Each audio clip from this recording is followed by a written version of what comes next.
আজকে স্নানযাত্রা সম্পূর্ণ অন্য ধরনের সাধারণ মানুষের এমন উদাহরণ তুলে ধরবো যেটা আগে কখনো শোনেননি। প্রয়াগরাজে এখন মানুষ পুণ্যের আশায় মানুষ কিন্তু দলে দলে হাজারে হাজারে কোটিতে কোটিতে মানুষ কিন্তু যেভাবেই হোক সড়ক পথে এবং ট্রেন পথে যেভাবেই হোক তাকে পৌঁছতেই হবে। কিন্তু আপনি যত বড়ই পরিকাঠামো তৈরি করে দিন না কেন, এখন কিন্তু সেই পরিকাঠামো আমাদের ভারতবর্ষের মানুষ আর কিন্তু সেই পরিকাঠামোকে উপছে যাবে, কারণ জনসংখ্যা বেশি, সেই জন্য সামাল দেওয়া কিন্তু একটু হলেও কষ্ট হবে। তার মধ্যেই রেলের কর্তৃপক্ষকে প্রত্যেককেই পুলিশ প্রশাসনকে অবশ্যই সতর্ক হতে হবে তার জন্য। এবং আগামী যত দশকই ছিল প্রায় 1951 সাল থেকে আর 2025 সাল পর্যন্ত যেভাবে মানুষ বেড়েছে, প্রায় 1951 সালে প্রায় 36 কোটি মানুষ ছিল। তারপরে 1951 সালে যখন 36 কোটি মানুষ ছিল তখন রেলপথ ছিল প্রায় 6000, ইংরেজরা করে দিয়ে গিয়েছিল। তারপর থেকে এখন পর্যন্ত মানে 2025 এতগুলো বছর কেটে গেছে, স্বাধীনতা কেটে গেছে, তারপরে কিন্তু আমাদের মাত্র 8495 কিলোমিটার রাস্তা তৈরি হয়েছে, মানে এতগুলো রাস্তা ট্রেন পথ তৈরি হয়েছে, মাত্র 2500-3000-এর কাছাকাছি হয়েছে। তাহলে জনসংখ্যা এখন প্রায় 145 কোটির কাছাকাছি। কোথায় ছিল 36 কোটি আর এখন হচ্ছে 145 কোটি। যে অনুসারে মানুষ বেড়েছে সেই অনুসারে কিন্তু আমাদের রেলপথ তৈরি হয়নি, সড়কপথও তেমনভাবে তৈরি হয়নি। মানে যেভাবে জনসংখ্যা বেড়েছে সেই অনুসারে আরও অনেক পরিকাঠামো যদি কম থাকে তার ফল এরকমই হবে, এটা কিন্তু স্বাভাবিক ব্যাপার। কিন্তু এই ভিড় যারা প্রয়াগরাজে যাচ্ছে অনেকেই ভাবছে যে এত ভিড়, এই ভিড় কিন্তু আজকের ভিড় নয়। আপনি যেখানে যখনই যান, আপনি স্কুল, কলেজ, হসপিটাল, নার্সিংহোম, ট্রেনে, বাসের টিকিট কাটছেন, যেখানেই যাবেন, রেশনের দোকান, আপনি হসপিটালে যাবেন, সেখানে আপনি যদি স্কুলের বাচ্চাকে ভর্তি করেন, যে গাড়িতে মাত্র 4 জন থাকার কথা সেই গাড়িতে প্রায় 8 থেকে 10 জন 12 জন পর্যন্ত সেই গাড়িতে করে যাচ্ছে। যে স্কুল নিচু শ্রেণীর সেখানেও ভিড় করে লোক, মানে স্কুলে ছাত্রছাত্রী ভর্তি। যেখানে উঁচু শ্রেণীর স্কুল, যেখানে 5-10 হাজার টাকা প্রতি মাসে মাইনে, সেখানেও ভিড়। যেখানে দেখবেন হয়তো 1 লাখ টাকা দিতে হয় সেখানে পর্যন্ত ভিড়, মানে ভিড়ের মাত্রা আপনার সর্বত্র। এবার সর্বশেষে যখন চাকরি খুঁজতে যাচ্ছেন তখনও ভিড়, মানে আপনি কোনো জায়গাতেই রেহাই পাবেন না। মানে অটো, বাস, যেখানেই যাচ্ছেন, ট্রেন, যেটাতেই উঠতে যাবেন, যে কোনো কাজে যাবেন, সবেতেই বাজার ঘাট, রাস্তায় যেখানে যাবেন, আপনি কোনো জিনিস খেতে যাচ্ছেন সেখানে ভিড়, বাজারে যদি কোনো সময় হয়তো মাছ মাংস কিনতে যাচ্ছেন সেখানে ভিড়। মানুষ এত বেড়েছে, তাও তো কত মানুষ ধরুন যেতেই পারেনি, কত মানুষ যেতে পারছে না, তাহলে কত জনসংখ্যা এখনও রয়েছে, তারা যদি যেত তাহলে কিন্তু এই পরিকাঠামো ভেঙে যেত, আরও অসুবিধার মধ্যে মানুষ পড়তো। কিন্তু সনাতন ধর্মের মানুষ এত সজাগ আজকে থেকে নয়, আজ থেকে হাজার হাজার বছর আগে থেকেই সজাগ হয়েছিল। জনসংখ্যা তেমনভাবে কিন্তু বাড়ায়নি। যদি তেমনভাবে বাড়াতো তাহলে আজকে সাধু সন্তদের দেখতে পেতেন না, বা হাজার হাজার বছর ধরে যে সনাতনী ধর্মের যে সাধুরা রয়েছে বা অন্যান্য মানুষ আরও রয়েছে, তারা কিন্তু আরও অনেক জনসংখ্যা করতে পারত। তখন থেকেই তারা বুঝে গেছিলো। চীন হয়তো কিছু বছর আগে তারা বুঝেছে যে জনসংখ্যা বেড়েছে। ভারতীয়রা কিন্তু অনেক দিক ভাবনা চিন্তা করে তারা কিন্তু বুঝে গেছে যে না, জনবিস্ফোরণ ঘটাবো না। সেই কারণে কিন্তু অনেক মানুষ কিন্তু সাধু সন্ন্যাসী হয়েছে, অনেকে হয়তো বিবাহ করেন না। সেই ক্ষেত্রে দেখবেন জনসংখ্যা যেহেতু বৃদ্ধি পাচ্ছে, আগামী দিনে স্কুল, কলেজ, হসপিটাল বা পড়াশোনার ক্ষেত্রে বা কোনো জায়গাতেই স্থান পাবে না। সেই জন্য মানুষ কিন্তু অনেক সজাগ হয়েছে। এখন মানুষ অনেকে ভয় পায়, অনেক ক্ষেত্রে হয় যে কাকে বলবে যে জনসংখ্যা বাড়াবে না, যদি বলে ভোট পাবে না। সেই কারণের জন্য দেখবেন অনেক জায়গাতেই আছে ভোটের জন্য কিন্তু সাধারণত দেখবেন যে বলতেই পারছে না, ভয়ে বলতে পারছে না, লজ্জায় বলতে পারছে, যে কোনো কারণে হয়তো বলতে পারছে না, কিন্তু বেড়ে যাচ্ছে, বাইরে থেকে লোক ঢুকে পড়ছে, অন্যান্য দেশের লোক ঢুকে পড়ছে। এইটা যদি না কমাতে পারে, আগামী দিনে আপনার খাবার, আপনার কাজের জায়গা ভর্তি হয়ে যাবে, আপনার বাড়ির অলিতে গলিতে শাক সবজি নিয়ে বসে পড়বে। দেখবেন যেখানে ভিআইপি জায়গা আছে সেখানে দেখবেন খুব একটা দেখবেন দোকানপাট বা আপনাদের হকারদের তেমনভাবে দেখাই যায় না, কিন্তু যেখানে সাধারণ মানুষ যাতায়াত করে সেখানে দেখবেন হকার বা অন্যান্য দোকানপাট বিভিন্ন রকমভাবে ঘিঞ্জ জায়গা, সেখানে কিন্তু পা ফেলার জায়গা নেই। অতএব মানুষ যদি গরিব হয়, আজকে কিন্তু ভয়ানক জায়গা তৈরি হচ্ছে, মানুষ রেগে রয়েছে সেখানে পৌঁছানোর জন্য কখন কীভাবে পৌঁছবে। কারণ অনেক দিন ধরে মানুষ রাজনীতির মানুষদের ওপর আস্থা রেখেছে বা তাদের উপর ভরসা রেখেছে যে আমাদের জীবনে যে আদিকাল থেকেই প্রায় দেখে আসছে যে তারা গরিব তো গরিবই রয়ে গেছে, আগামী কয়েক দশক পেরিয়ে গেছে, তাদের হাতে না আছে টাকা পয়সা, বাড়ি ঘর, না আছে চাকরি, কোনো কিছুই পাচ্ছে না, না পড়াশোনা, না খেলাধুলো, যেদিকেই যাচ্ছে সেদিকেই তারা কিন্তু ভেঙে দুর্বল হয়ে পড়ছে, নয় উঠতে দিচ্ছে না, নয় ওঠার ক্ষমতা নেই। আর যারা ঠকিয়ে উঠছে তারাই একমাত্র ওপরে উঠতে পারছে, তারা ভিআইপি লেভেলে চলে যাচ্ছে, তারাই পয়সা করছে, গাড়ি বাড়ি করছে। আর যারা দুর্বল হয়ে পড়ছে তাদের সংখ্যাটা অনেক বেশি। সেই জন্য মানুষ রেগে আছে যে সরকার তো আমাদের তেমনভাবে খাওয়া পড়া বা তেমনভাবে করে কিছু করে দিতে পারেনি, আমরা যেমনকার গরিব তেমনই রোজ যেতে হয়, রোজ খেতে হয়, রোজ পড়তে হয়, সেইভাবেই চলে যাচ্ছে। আজকে যেহেতু প্রয়াগরাজে এক পূর্ণ মহাকুম্ভ স্নান রয়েছে, অমৃত স্নান রয়েছে, যেহেতু এটা চন্দ্র সূর্য বৃহস্পতি এদের সাথে একটা যোগাযোগ রয়েছে, এটা একটা অন্য পুণ্যের জায়গা, সেই জন্য সেই পুণ্যটাকে অর্জন করতে চাইছে যেভাবেই হোক। সে মানুষ মরে গেলেও তাও কিন্তু মানুষ কাউকে দোষ দিচ্ছে না, তারা কিন্তু কেউ দলে দলে কিন্তু মানুষ কিন্তু যেভাবেই হোক ওই প্রয়াগরাজে পৌঁছতেই হবে, সেটাই হচ্ছে সবথেকে বড় কথা। এটা কিছুটা বলতে পারেন ৮০তে আশিও না সিনেমা আছে, বাংলা সিনেমা ভানু বন্দ্যোপাধ্যায়ের, সেই সিনেমায় ৮০তে না যে ভানু যখন বয়স্ক ছিল সে কিন্তু জলে গিয়ে পড়ে গিয়েছিল, তখন সে ইয়ং হয়ে গিয়েছিল। সেই জন্য মানুষ চাইছে জীবনে তো পরিবর্তন হয়নি, যেমনকার গরিব তেমনই রয়েছি, হয়তো এবারে আমাদের জীবনের পরিবর্তন হলেও হতে পারে। সেই জন্য এই সময়টা, এই দিনগুলো আর বেশি দিন নেই, সেই জন্য যেভাবেই হোক ওই প্রয়াগরাজের মধ্যে আমাদেরকে পৌঁছতেই হবে, পৌঁছানো দরকার যেভাবেই হোক। কারণ এই জায়গায় যদি পৌঁছে যায় তাহলে হয়তো আমাদের জীবনের পরিবর্তন আগামী দিনে আসতে পারে। উত্তম কুমার এবং অনিল চ্যাটার্জি যে পথের ক্লান্তি ভুলে আর কত পথ, এই যে এই ক্লান্তি, সেটা কিন্তু মূর্তিত্ব হিংলাজে দেখেছেন। তাও কিন্তু মানুষ কিন্তু এই 10 কিলোমিটার থেকে 15 কিলোমিটার 8 কিলোমিটার মানুষ হেঁটে যাচ্ছে, এবং কিভাবে কষ্ট করে মানুষ দলে দলে ট্রেনের মধ্যে উঠে পড়ছে। তারা যে 12 ঘন্টা বা 24 ঘন্টা যখন ট্রেনে থাকবে, এত ভিড়, তার মধ্যে কি করে যে ওয়াশরুমে যাবে, এতগুলো মানুষ কি করে যে সামাল দেবে, সেই পরিকাঠামো কিন্তু আমাদের এখন কোনো সরকার আর তেমনভাবে গড়ে তুলতে পারবে না। তার কারণ পথ হচ্ছে সরু আর মানুষের সংখ্যা হচ্ছে অগাধ। সেই জন্য মানুষকে কিন্তু আগামী দিনে আরও বড় বার্তা দিচ্ছে, দেশে জনসংখ্যা কত, তোমরা কিন্তু হেরে যাবে। সেই জন্য আগামী দিনে যাতে এরকম আরও বড় বড় হয়তো উৎসব হবে, মানুষ আরও বাড়বে, স্কুল কলেজে হসপিটালে যেখানেই যাক, বাজার ঘাটে যেখানেই যাক, সেখানে কিন্তু ভিড় হবে। তাহলে আগামী 10 থেকে 15 বছর পরে মানুষ কোথায় থাকবে? সেই জন্য জনসংখ্যা কিছুটা কমার দরকার, মানুষকে সচেতন হতে হবে। আগামী অনেক ধরনের মানুষ, শুধু সনাতন ধর্মের মানুষ ছাড়াও অনেক মানুষ আমাদের ভারতবর্ষে থাকে, তাদেরকে সচেতন হতে হবে। তারা কিন্তু বিভিন্ন রকমভাবে রেগে রয়েছে যে এত জনসংখ্যা, এত মানুষ, একটা চাকরির জন্য মানুষ হাপিত্যেশ হয়ে বসে থাকতে হয়, একটা মাছ কেনার জন্য হাপিত্যেশ হয়ে লাইন দিতে হয়, রেশনের দোকানে লাইন দিতে হয়, স্কুল কলেজে লাইন দিতে হয়, হসপিটালে লাইন দিতে হয়। মানুষ যখন মৃত্যুর পরে যখন শ্মশান ঘাটে, তখনও কিন্তু প্রচণ্ড হারে লাইন, কখনো হয়তো 10 জন, কখনো 8 জন, কখনো 7 জন, কখনো 15 জনের পেছনেও হয়তো তাকে লাইন দিতে হয়। সর্বত্র লাইন, মানুষের এই এত লাইন, মানুষ দিশাহারা হয়ে গেছে। তাই মানুষ কিন্তু আজকে দলে দলে প্রয়াগরাজে যেভাবেই হোক আজকে পৌঁছতেই হবে। সেই জন্য মৃত্যুকে উপেক্ষা করেই কিন্তু মানুষ যেভাবে কষ্ট করে আজকে ট্রেন বাস এখানে যাচ্ছে, সেখানে হয়তো আটকা পড়ে যাচ্ছে, হয়তো অনেকক্ষণ, অনেক ঘন্টার পর ঘন্টা।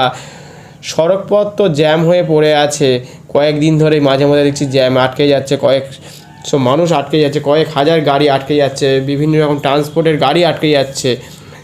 তবু কিন্তু মানুষ একটা দিকে দৌড়চ্ছে যে আমাদের জীবনের পরিবর্তন চাই। একটা পূর্ণের আশায়, যেখানে আমাদের দেবতারা রয়েছে আকাশে, তাদের সাথে আমাদের একটা রিলেটেড এই গঙ্গা জলের সাথে, গঙ্গা যমুনা সরস্বতী ত্রিবেণী সঙ্গমে। সেই জন্যই মানুষ কিন্তু একটা ভক্তির জায়গা, আস্থার জায়গা, মনে যে আশা আকাঙ্ক্ষা পূর্ণের জায়গা, মানুষ স্বেচ্ছায় সেই জন্য সব কিছুকে ত্যাগ করে যেভাবেই হোক আজকে ওই জায়গা থেকে পৌঁছতেই হবে, সেই জন্য বার্তাটা কিন্তু আগে থাকতেই পেয়েছে। এবং দিন যেহেতু শেষ হয়ে আসছে, দিন কিন্তু আর কোনো দিনই আসবে না, সেই জন্য যতটা পারা যায় যে মানুষ ভালো হোক খারাপ হোক, মানুষ ভগবানের প্রতি আগাগোড়া আস্থা ছিল, আস্থা আছে, আস্থা থাকবে, তার উপরেই মানুষ ভিত্তি করে আজকে কিন্তু সেই জায়গায় পৌঁছে যাচ্ছে।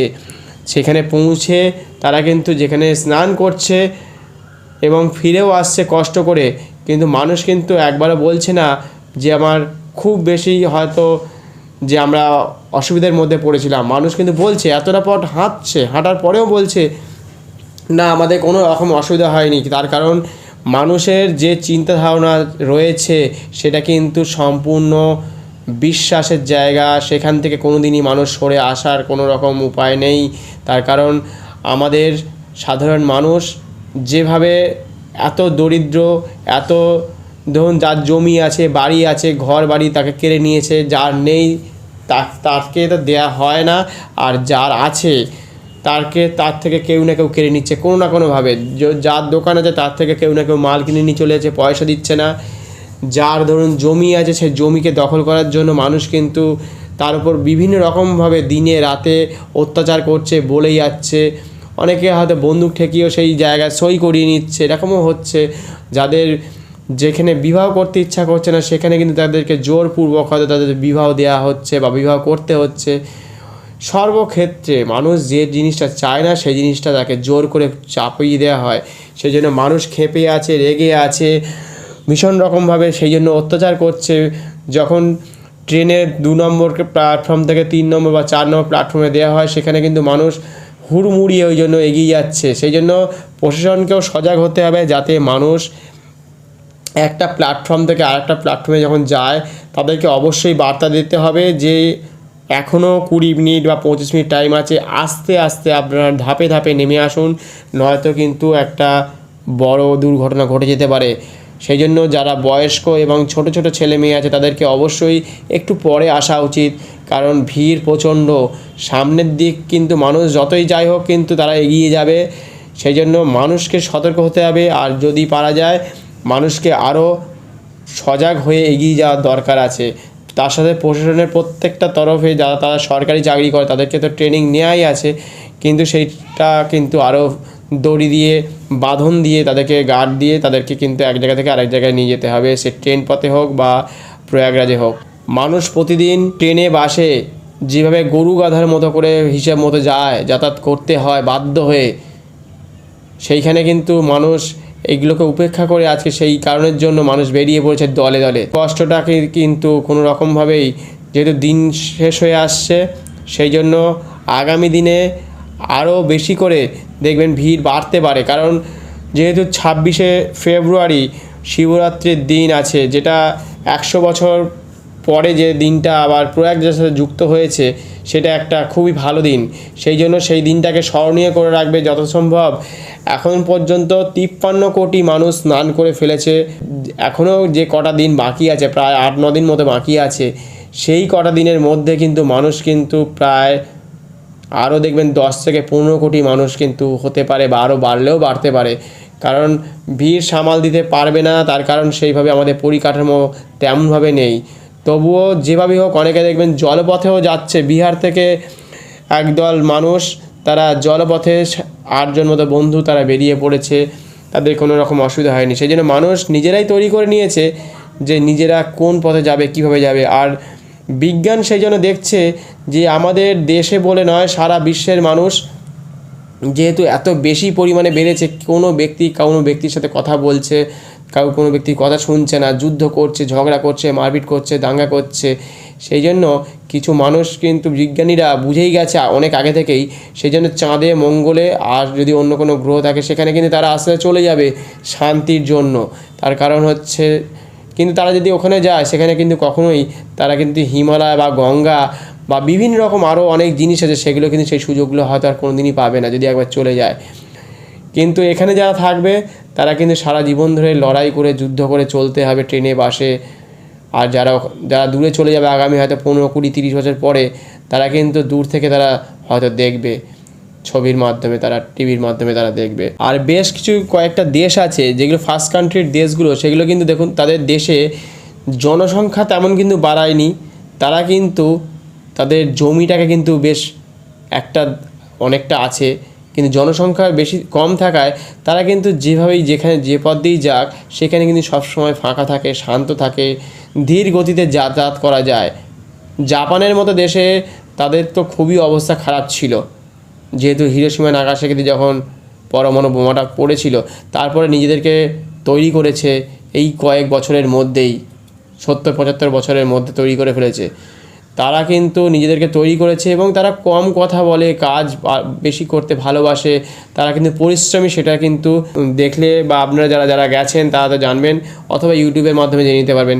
তারা কিন্তু কাজ করতে ভালোবাসে।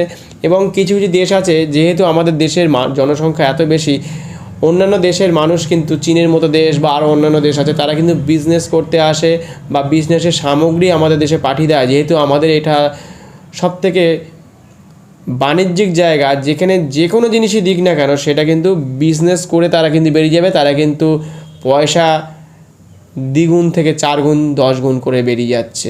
তারা কিন্তু এই জায়গাটাকে কখনোই শেষ করতে চাইছে না, কিন্তু অন্যরকমভাবে তারা বিজনেস করে বেরিয়ে চলে যাচ্ছে যে আমরা এখানে বিজনেস করব, যেভাবেই হোক। যত রকমের বিজনেস আছে, খেলনা বলুন, মোবাইল বলুন, যত রকমের সামগ্রী আছে সব কিছু দিয়ে তারা বিজনেস করে তারা কিন্তু আমাদের এখানে বিজনেস পারপাস হিসেবে, যেহেতু আমরা পরিকাঠামো এমন তৈরি করেছি নিজেরা কখনো কিছু করব না, তেমনভাবে গড়ে উঠবো না, এটা একটা মনের মধ্যে একটা সিদ্ধান্ত হয়ে গেছে। কিন্তু মানুষকে সজাগ হতে হবে যে আমাদের দেশের মানুষকে আরও অনেক কাজ করতে হবে, অনেক বড় একটা প্ল্যাটফর্ম তৈরি করতে হবে যাতে অন্যান্য দেশে আমরা বাণিজ্য করতে পারি। অনেকেই চেষ্টা করছে, অনেকে অনেক রকমভাবে প্রয়াস চালাচ্ছে, কিন্তু তারপরেও এমন কিছু মানুষ আছে তারা কিন্তু তেমনভাবে ওপরে উঠতে পারছে না, তেমন প্ল্যাটফর্ম নেই, তেমন জায়গা নেই। সেই জন্য মানুষকে অনেক সজাগ হতে হবে, আগামী দিনে অনেক কাজ করতে হবে। মানুষ কুঁড়ে হয়ে যাচ্ছে কিছুটা বলতে পারেন খানিকটা, যেহেতু দীর্ঘদিন ধরে বাবা ঠাকুরদারা কাজ করছে, অল্প চলে যাচ্ছে সংসার, সেই জন্য কিন্তু মানুষ এইভাবে দিন যাপন করেই চলেছে। সেই জন্য তাদের মধ্যে যে জিনগত একটা অভ্যাস রয়ে গেছে সেটা কিন্তু কখনো বদলাবে না। হয়তো যদি বদলাতে হয় তাহলে কিন্তু তেমন অনুশীলন বা তেমন স্কুল কলেজকে বা আমাদের জায়গাগুলো আছে মাঠে ঘাটে, সেইখানে আমাদের প্রশিক্ষণ দেওয়া দরকার মানুষকে। সকাল থেকে বিকেল রাত পর্যন্ত, অন্তত 3 বছর থেকে 18 বছর পর্যন্ত বা 21 বছর পর্যন্ত তাদেরকে ট্রেনিং দিতে হবে, যাতে পারিপার্শ্বিকভাবে যেমন আমাদের মিলিটারি বা আমাদের নেভিতে যেমনভাবে ট্রেনিং দেওয়া হয় তেমনভাবে ট্রেনিং না দিলে মানুষ কিন্তু সজাগ হবে না তেমনভাবে। কারণ মানুষ কিন্তু খুব একটা সুখের জীবন যাপন করতে চাইছে প্রতিদিন, কিন্তু এই সুখের জীবনটা ঠিক নয়। যারা কাজ করবে না কখনো, তারা কিন্তু আগামী দিনে আরও কিন্তু দুর্বল হয়ে যাবে, সেই জন্য তাদের পরিবারও দুর্বল হয়ে যায়। সেই জন্য প্রত্যেকটা মানুষকে কাজের দিকে মনোযোগ দেওয়া দরকার আছে। কাজ না করলে কিন্তু মানুষ, এই যে আজকে এত মানুষ যাচ্ছে যে প্রয়াগরাজে, সেখানে কিন্তু কিছু মানুষ অনেক রকম বিজনেস করেছে, যেখানে পথে ঘাটে সিঁদুর, আলতা, মালা বা নিম দাঁতন বিক্রি করে প্রায় 2 থেকে 3 লাখ 4 লাখ, কেউ দুধ, কেউ ফুল, কেউ হয়তো বোতল, কেউ হয়তো গলার স্কার্ফ, অনেক কিছু বিক্রি করেছে। চা বা বিভিন্ন রকম হয়তো শাক সবজি যেগুলো পারে আর কি, সেগুলো কিন্তু তারা তৈরি করেছে এবং সেগুলো বিক্রি করে কিছু মানুষ কিন্তু অর্থ উপার্জন অনেকটা বেশি পরিমাণে করেছে এই লাস্ট কয়েকদিনের মধ্যে। এখনও অনেকগুলো দিন বাকি আছে, প্রায় হাজার হাজার লক্ষ লক্ষ টাকা কিন্তু ইনকাম করেছে। তাহলে কিছু মানুষ করছে, আর কত মানুষ যে করছে না সেই দিকে কিন্তু সজাগ হতে হবে নিজেদেরকে। কারণ সরকার সেইভাবে পরিকাঠামো তৈরি করে উঠতে পারবে না, কারণ যেহেতু এত সংখ্যক মানুষ, জমি কম, মানুষের সংখ্যা রোজ বেড়ে যাচ্ছে। কেউ তো বারণ করার নেই, কেউ বলার নেই যে আমাদের দেশের জনসংখ্যা বেড়ে যাচ্ছে। কিছু হয়তো জায়গায় বলছে যে জনসংখ্যা কমানোর কথা, কিন্তু সেইভাবে প্রচারটা নেই বলে জনসংখ্যা যেহেতু আরও বেশি ছিল, আরও বেশি করে বাড়ছে। যেহেতু আমাদের সজাগ হওয়ার সময় নেই, আমরা কারোর কথা শুনি না, বুঝি না বা বোঝার চেষ্টা করি না, যা হচ্ছে হোক সেভাবেই চলুক, যেভাবেই হোক আমাদের যেভাবে হোক দিচ্ছে সরকার 2 টাকা 1 টাকার চাল, সেভাবেই চলে যাবে। এইভাবে যদি জীবনযাপন করে মানুষ আগামী দিনে, তাহলে কিন্তু ভয়ানক একটা পরিস্থিতি তৈরি হবে, জনবিস্ফোরণ হবে। তার ফলে বোঝা যাচ্ছে যে আগামী হয়তো 20-25 বছরের মধ্যে কোন জায়গা থেকে কোন লেভেলে চলে যাবে। জল পাবেন না, খাদ্য পাবেন না, অনেক কিছু থেকে আপনি শিক্ষা পাবেন না, চাকরি তো পাবেনই না, মানে কোনো জিনিসই কিন্তু আপনাকে সুখ দিতে পারবে না। কোনো সরকার আপনাকে ভালোভাবে সুখ দিতে পারবে না। যে সরকার সুখ দিতে যাবে তাদেরকে বাধ্য হতে হবে, জনসংখ্যা কমানোর কথা বলতেই হবে।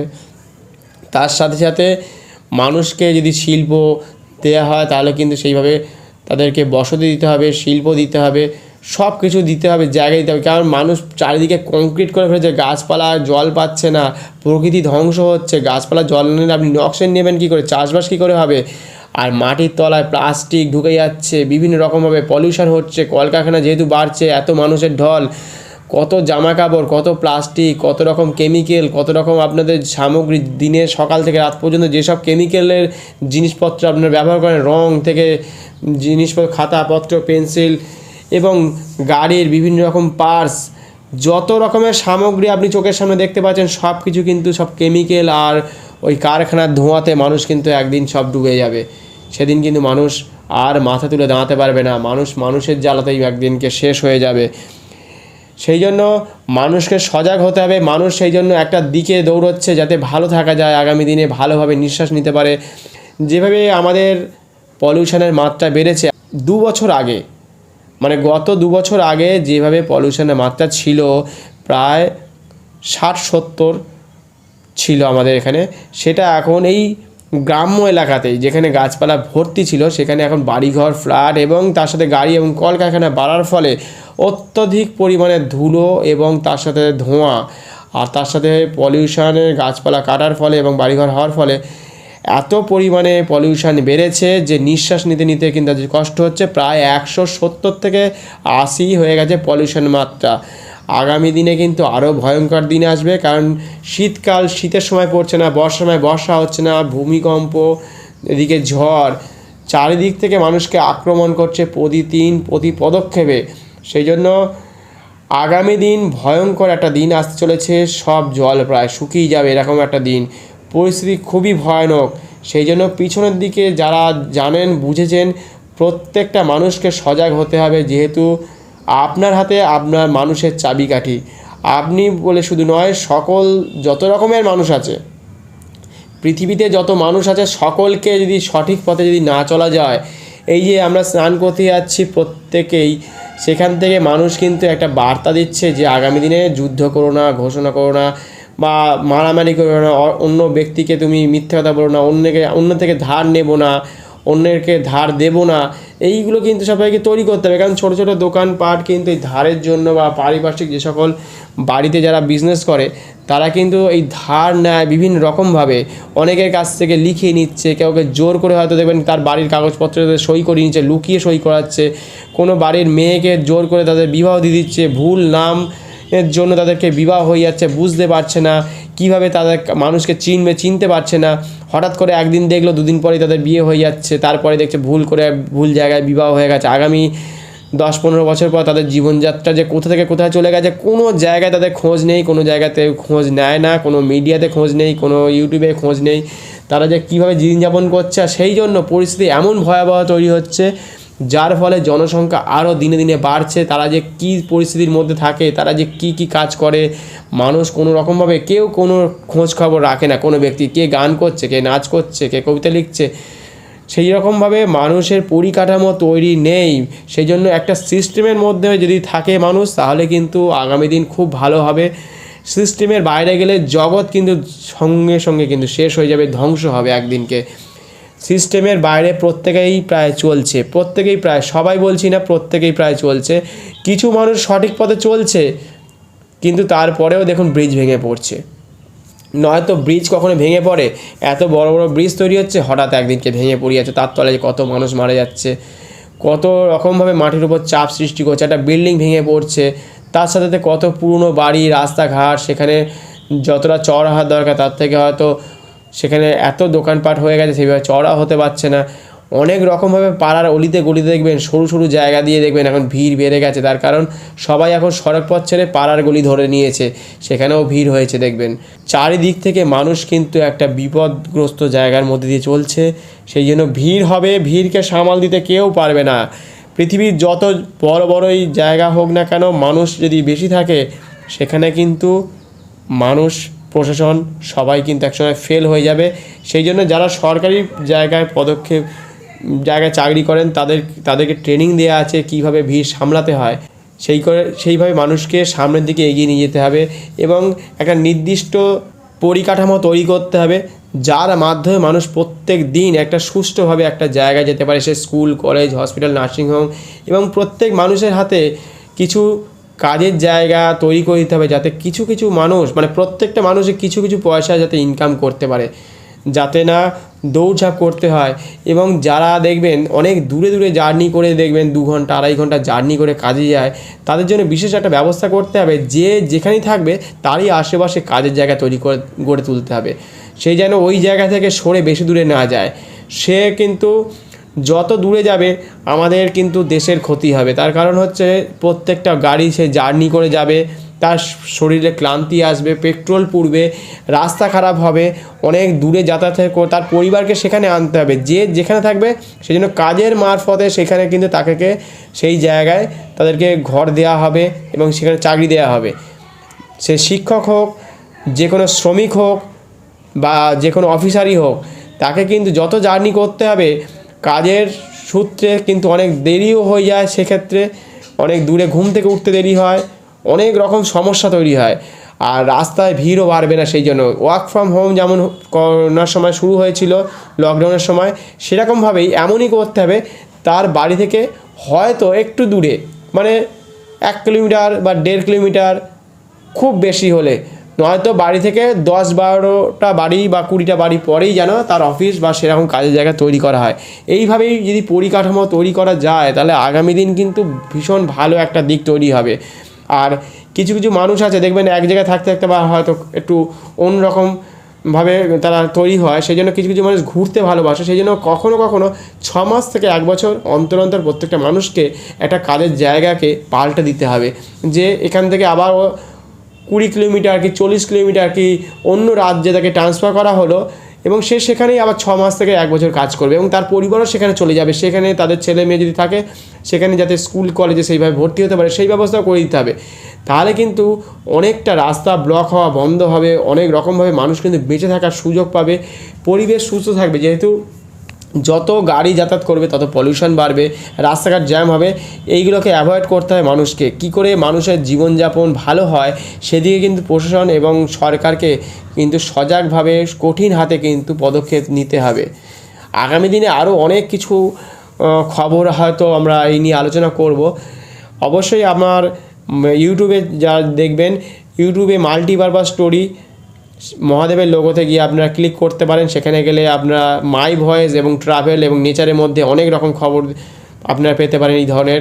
আর যারা ছবি আঁকা দেখতে চান তারা অবশ্যই দ্য শ্যাডো আর্ট হাউস তার মধ্যে দেখতে পারেন, দ্য শ্যাডো চোখের লোগো পাবেন, তাদের ছবি দেখতে পাবেন। আর ফেসবুকে যারা দেখতে চান তারা ফেসবুকে চণ্ডী মণ্ডলে গেলে আপনারা দেখতে পাবেন এই ধরনের কিছু ভিডিও। বেশিরভাগ ক্ষেত্রেই আমি ইউটিউবে দেব, সেই জন্য আপনারা ইউটিউবটাকে সার্চ করে নিতে পারেন মাল্টিপারপাস স্টোরি মহাদেবের লোগোতে গিয়ে। এখানেই শেষ করলাম। প্রত্যেকেই স্নান করুন, ভালোভাবে স্নান করুন, ভালোভাবে বাড়ি ফিরে আসুন। প্রত্যেকে একটু নিষ্ঠার সাথে ভক্তির সাথে আমরা অবশ্যই যাচ্ছি, যেহেতু স্নানে একটা পূর্ণ যাত্রা, আমরা পুণ্যের জন্য যাচ্ছি, সেই জন্য আমরা ভালোভাবে স্নান করে বাড়িতে ফিরে সুস্থভাবে প্রত্যেকেই জীবনযাপন করব। এইভাবেই এখানেই শেষ করছি। প্রত্যেকে ভালো থাকবেন, সুস্থ থাকবেন, হর হর মহাদেব বলে এখানে শেষ করলাম। ধন্যবাদ, নমস্কার।